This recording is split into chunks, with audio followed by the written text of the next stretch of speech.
Noah?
I think we're good then.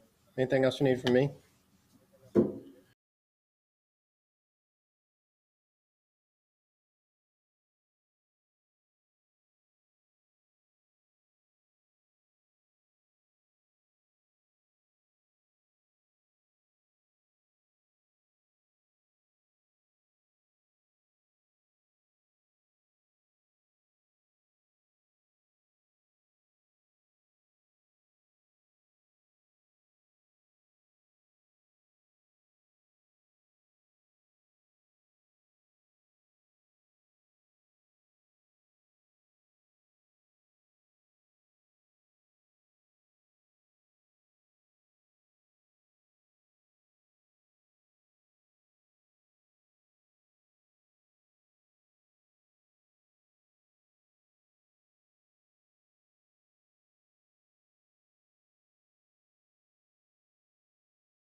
fourscore and 7 years ago, our forefathers set forth on this continent, a new nation, conceived in liberty, dedicated as all men are created equal. Paul, can I have another?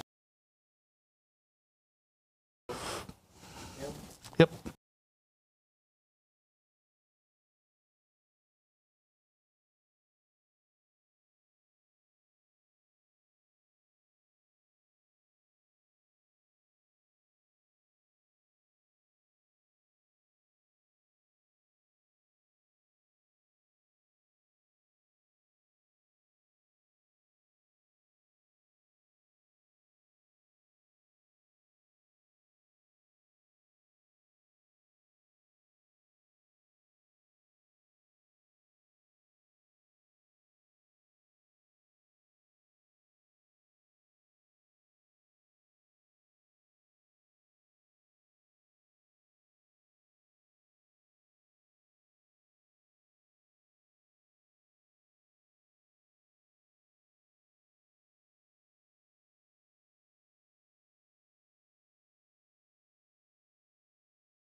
To go.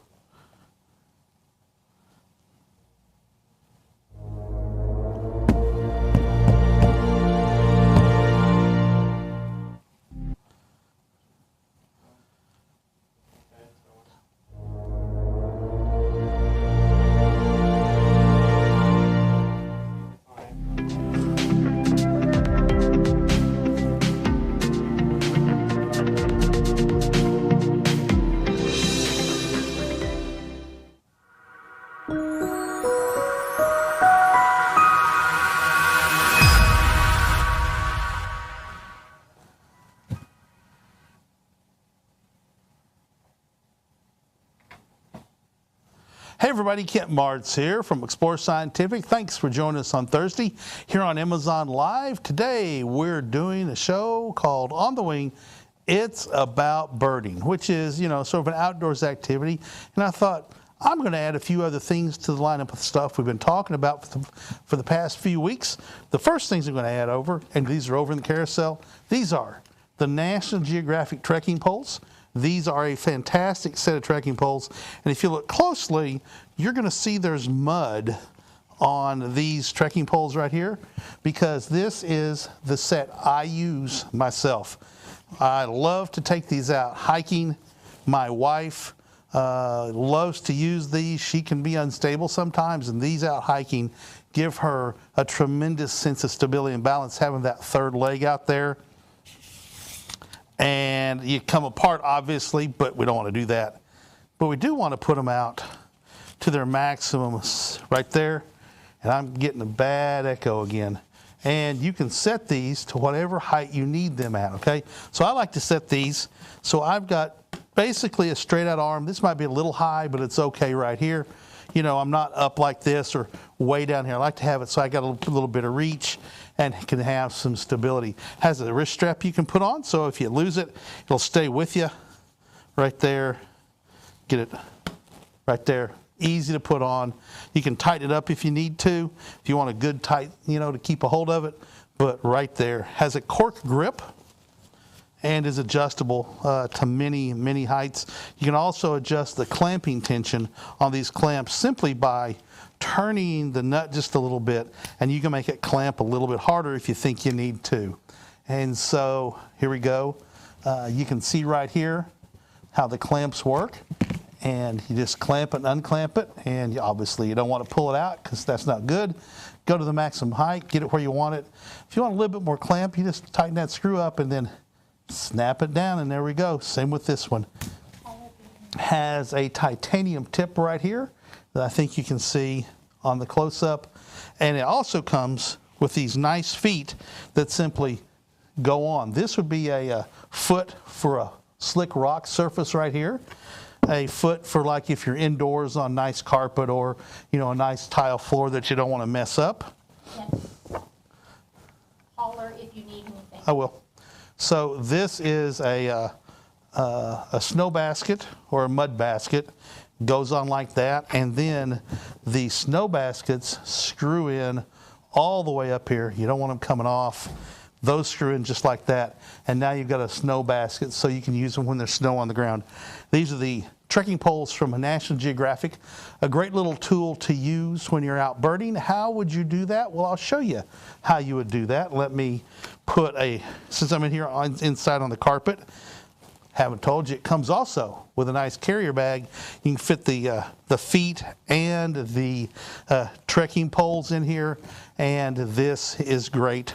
A great keeper for that. How would you use these with binoculars? Well, real simple.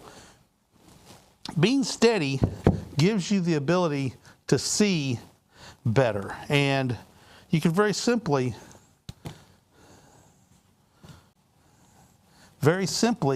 stand the it's not going to show it, Paul. Yeah, camera one, just like this. And now you can look through these.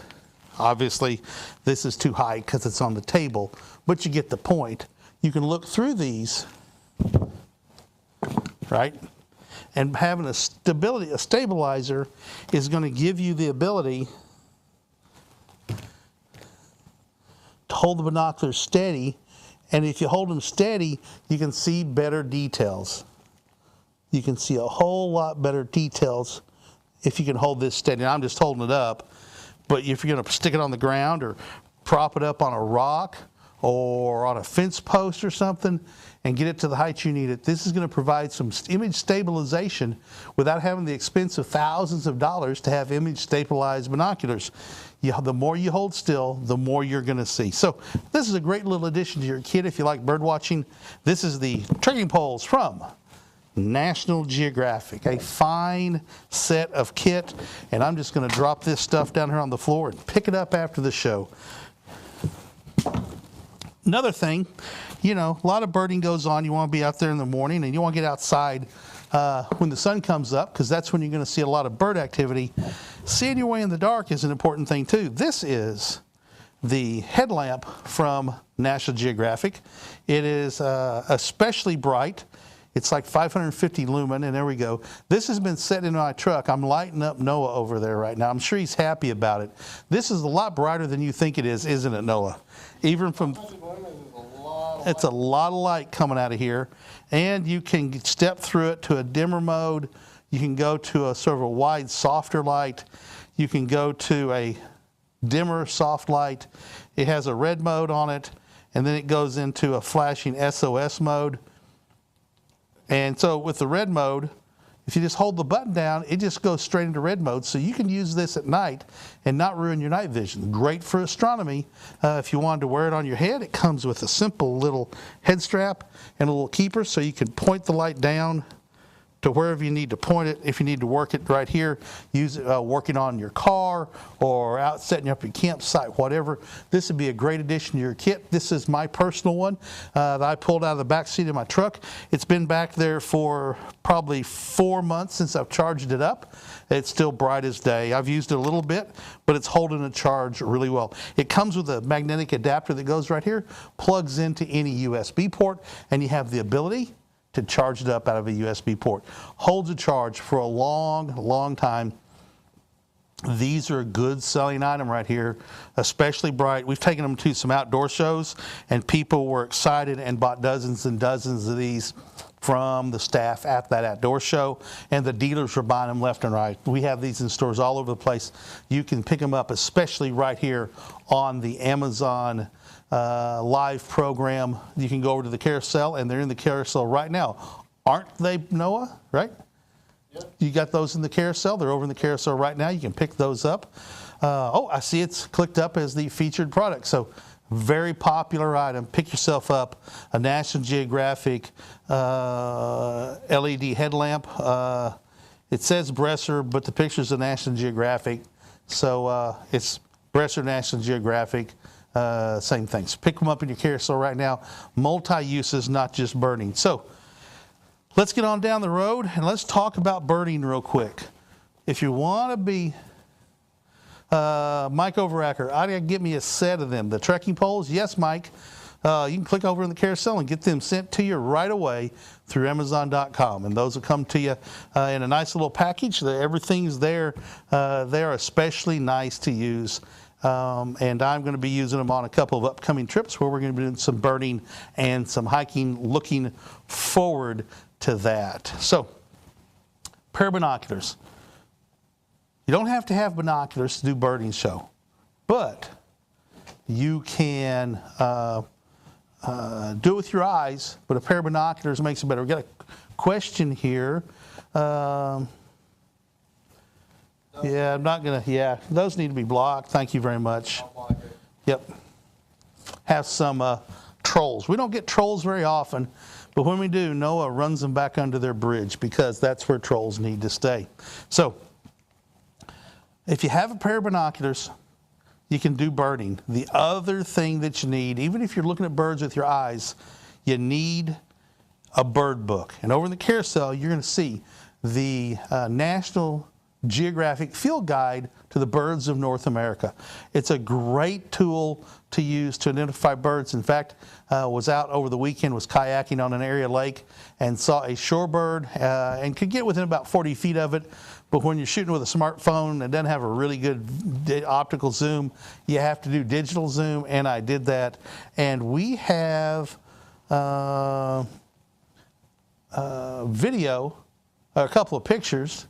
And Paul, you want to pull those up real quick?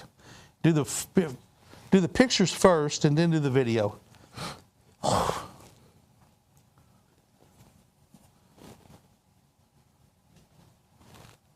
And there you go. You can see the bird, and it's a interesting, unique bird. It's right there in the dead center, just below. It's in the grassy area. I see the bird. Yep. It's right there. There you go. Now that's a really small bird. That is not a big bird. But you know, it was on the shore. It was going around between the rocks. Paul, go to another image real quick. So you can see it has a long beak, a dark body, a dark neck. And there's another one. You can see it in a different repose. And zoom in, there you go. And see that white stripe that goes up, the little thing that goes up on its breast towards its neck? That becomes a field mark. And go ahead and show the next picture.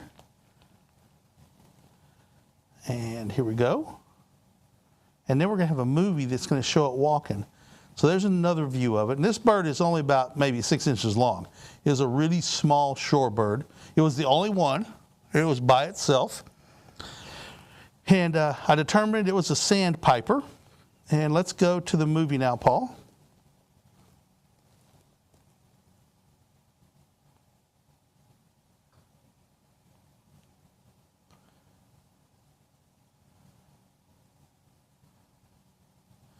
See it bobs his tail there a little bit. That's an interesting field mark.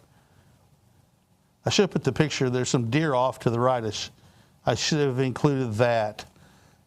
So there you go. You looking at it. What is the bird? The bird is a spotted sandpiper. I had narrowed it down to, bird is the word. That's what it is. I had everybody said it. I had narrowed it down to either a solitary sandpiper or a spotted sandpiper. And so I couldn't decide what it was. I felt like it was probably a juvenile spotted sandpiper. Wasn't sure. So I put it on a birding page, and the answer quickly came back from a couple of people. It is a spotted sandpiper, and there's two tells. One is the shoulder marking that comes up towards its neck, that little spike that comes up of white that comes up towards its neck, and the fact that it was hanging around the rocks. Solitary sandpipers tend to stay in at the edge of the water, so its behavior up in the rocks marked it as a spotted sandpiper, not a solitary sandpiper. And like the solitary sandpiper's name infers, it is generally a solitary bird. Very, don't fly in big flocks or walk around in the water in big flocks. But this one was by itself, so that gave me pause. But Northwest Arkansas, where Explore Scientific is located, is in the migratory path of the birds, and migration is going on right now. So any given day you go out, you don't know what birds you're going to see because migration is going on, and you can see birds that you wouldn't see any other time of the year other than the spring and fall migrations. So get out there. Birding is a good time to do it now. You're going to need a bird book. If you don't have one, pick up the North American Field Guide, the National Geographic Field Guide for North American birds. But you're going to need some binoculars. And how do you start with the binoculars? Well, we sort of focusing on National Geographic so far today. I just said National Geographic today. This is the National Geographic 8x42 binoculars. These are fully coated. They're not waterproof. They're water resistant. You don't want to get them wet. From National Geographic. What do the numbers mean? 8x42. That 8 means the eyepieces right here are 8 power eyepieces, meaning they magnify what you're looking at by a factor of 8. And the 42 is a factor of a measurement of the objective diameter of these binoculars. So these binoculars, diameter 42 millimeters. The bigger the diameter, the more light gets sucked in. You see a lot of 8x42s, 10x42s, 10x50s, things like that. Those tend to be the wheelhouse of a lot of binoculars. 8x42s, 6x32s, those are popular birding sizes. This is a popular pair of binoculars to start with here on Amazon.com. These are a good seller. They have a rating above 4.5 by the people who have purchased them and given us reviews. And when you buy something from us, we appreciate the review. It helps us sell items here on Amazon. And so these are the National Geographic 8x42s binoculars. They have twist-up eye cups right here, twist-up eye cups. And as you can see, there's a dial right here. This is called the diopter. This is on the right side of binoculars. And there's a little scale right here. You may be able to see that scale that tells you plus and minus. So how this works is you're going to focus with your left eye. I always cover up the eyepiece and focus with the focus knob until I find focus. Then I switch and cover up the left eyepiece down here on the objective end, and I turn the diopter to focus the right eyepiece to fit my eye. By turning this diopter, you're actually focusing it independently than this one. Noah, there's a comment saying that they're sold out. Yeah, those are very popular. So they sold out. They should be back in soon. But if they scroll down, there's other options we have for 8x42. Okay, so Noah's discovered they were sold out today. I didn't know about it. They're working to get them restocked. Now, when do you think they're going to return to stock? Probably going to be a couple of weeks. But if they scroll Okay. down, we've got other 8x42 There's other 8x42s down there if you scroll down through the carousel, or you can go over to our store and look for 8x42 or 10x42 as well. So both popular sizes. That's interesting. We're sold out. It just happened apparently. Travel Diva 2. Thank you, Travel Diva 2, for letting us know that. It's sold out during the show. Is what I'm being told by. What's his name? Oh, he's not here. I can't see him because Paul, that's his name, the producer. He's remote controlled here in the studio. So thank you, Travel Diva 2, for that comment. Shows how quickly they sell out. They sold out during the show. So thank you very much for those people who took the opportunity to buy that. If you're out there right now, we have a chat function. We'd love to hear from you. Comments, questions, ideas, whatever. If you've got a birding story, I'd love to hear your birding story, because this show is all about birding. So I started back 6 months ago now, back at the turn of the year. I guess it'd be 9 months now, or 8.5 months now. I started a life list. Now, I've been bird watching all my life, but I never really, thought about compiling a list of. No, I don't have the 10x42 wings. I got the Tetons. So, producer's talking to me in my ear. Sorry about that. Okay, so let's go. Let's go with, here, we're going to switch over to the Alpine, a little bit more expensive. These are the 8x34s, Alpine Binoculars. Now, a little bit more money, but these have features that those National Geographic binoculars do not. What are some of those features? One, these are, and I'll show you another size here in just a second, Travel Diva.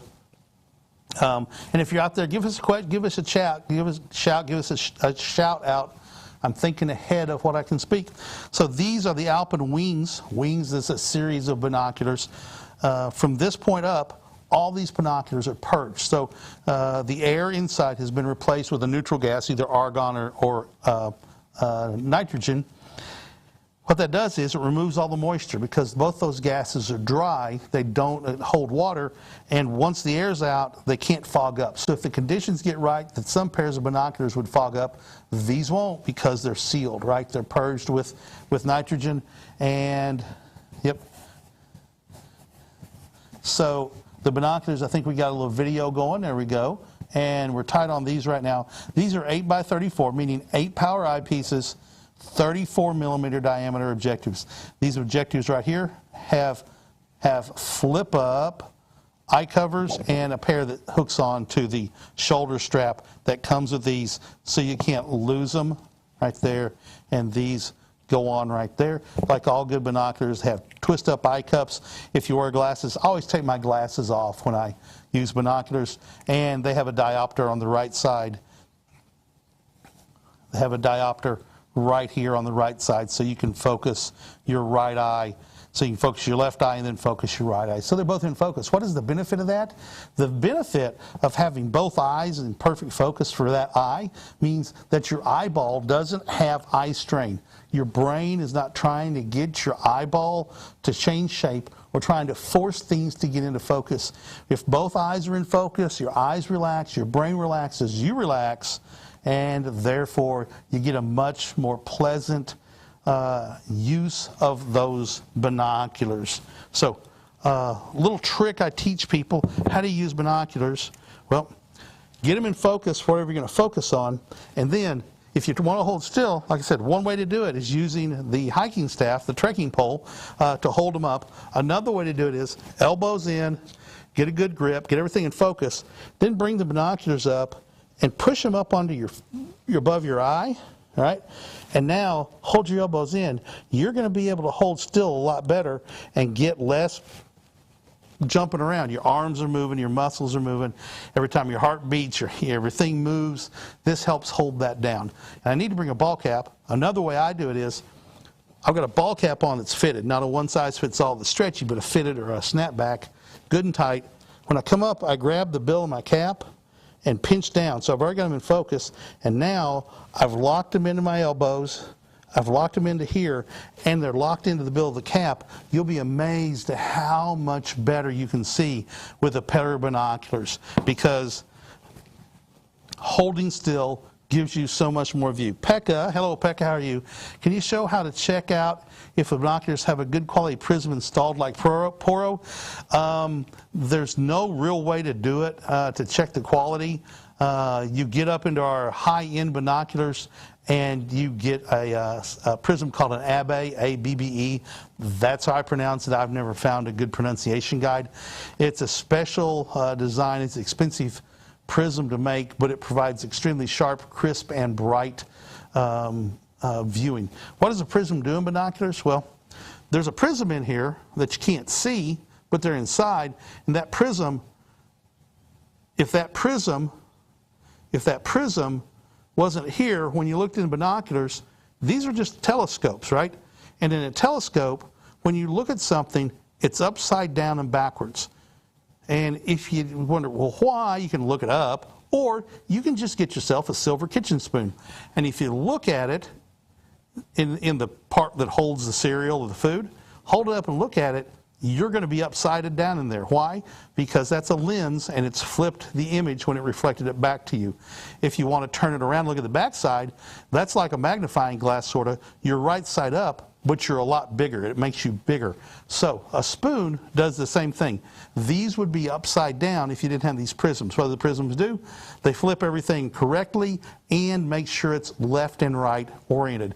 Because it would be disconcerting if you looked into binoculars and things were right side up, but a horse that's walking that way would be moving this way in your binoculars. That would be disconcerting. So those prisms provide a really good function inside the binoculars. Something function going on that if you've never taken a pair of binoculars apart, you have no idea what's going on. Pekka says, and by the way, Pekka lives in Sweden. Hello, Pekka. If you have stretched the binoculars on the handle length from your eyes, the light path should look like a circle, not a square on the ocular side. Okay, so he's saying that if you hold the light away and there's you can't really see the light in here because everything's dark, and you should see, yeah, I can see it there. Oh, it helps if you take the lens covers off, doesn't it? So yeah, there's a perfectly round circle in there that doesn't look square. As Pekka is saying, it's nice and round image. So, yes, Travel Diva notes that Queen Elizabeth died a couple hours ago.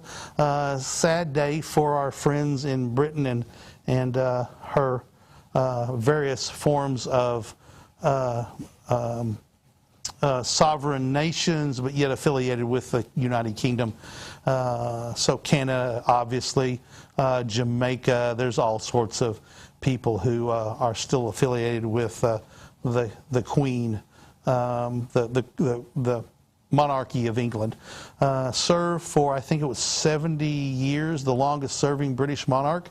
And King Charles III, I think, is what he decided to go with. Although kings can choose their own king's name, like King George, I believe the Queen's Elizabeth II's father's name was Albert, but he selected to go by King George. So King Charles apparently has chosen to go by King Charles III.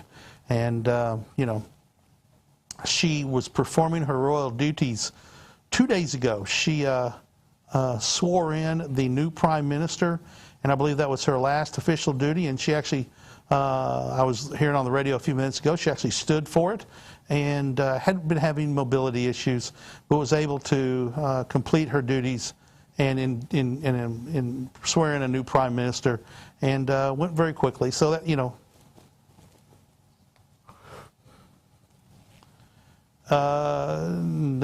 the government, she can't, I'm not going to go there. I don't think Paul, are you going out so they can hear you now?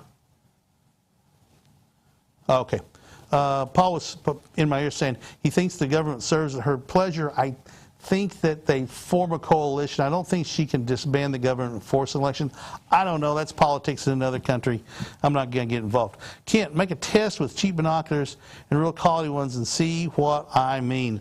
So we don't have any, well, we do have a really inexpensive kid pair of binoculars that I didn't talk about. Kids pair of binoculars real quick right here, and we're going to close out the show.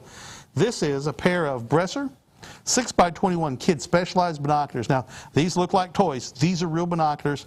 They don't flex when you twist them, right? They don't flex when you twist them.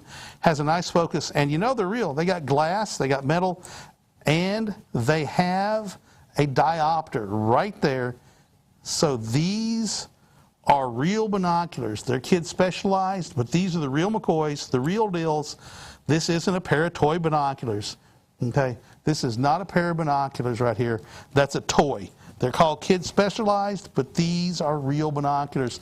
I really advocate buying you a pair and buying a kid or two kids in your life some pairs so they have their own. Take them out with you bird watching or use them for sports or outdoors or, you know, whatever sport, you know, looking at mountains, trees, whatever. Use these binoculars. So I'm going to use real quick, hold this up. Well, using Pekka's test, by golly, those have perfectly round, not square looking prisms. Means they have a high quality prism according to Pekka. Thank you, Pekka, for that. And David S., I bought some 250 binoculars a couple days ago. David, I hope you enjoyed those. You know, a good pair of binoculars is an investment.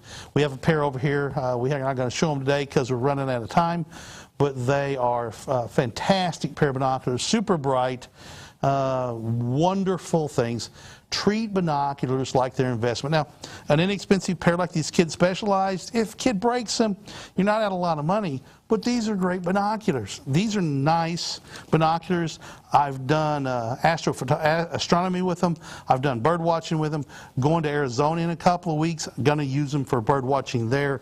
You know, the difference is their interpupillary distance doesn't get as wide on these as on a real pair of binoculars. You can see the difference. Therefore, some adults may not be able to use them because their eyes are too far apart. This pair works for me fine. So, appreciate all the comments. David S. said they had some good reviews on YouTube and Amazon. Excellent. That's always a good way to pick stuff. We're going to sign off. We got to get on down the road and get ready for some other shows. For Explore Scientific, I'm Kent Martz. I hope you have a great day. Thank you, everybody, for participating. We'll be back tomorrow when we do astrophotography. And then Monday at 3, we'll be doing a science, talking about what's wrong with Artemis and how they're going to fix it. Tuesday will be... what is Tuesday? Global Star Party. Wednesday will be First Light Chronicles talking about astronomy. We may not have Global Star Party on Tuesday. Scott Roberts is out of the country, president of the company. He is in Armenia for a international star party. I believe he'll be back in the office on Monday, but he may be zonked out and not do a show. I may do one in this place. And then back to Thursday for On the Wing. We'll hopefully bring you some more bird pictures and some exciting products for your viewing usage. Bye-bye, everybody. Have a great day.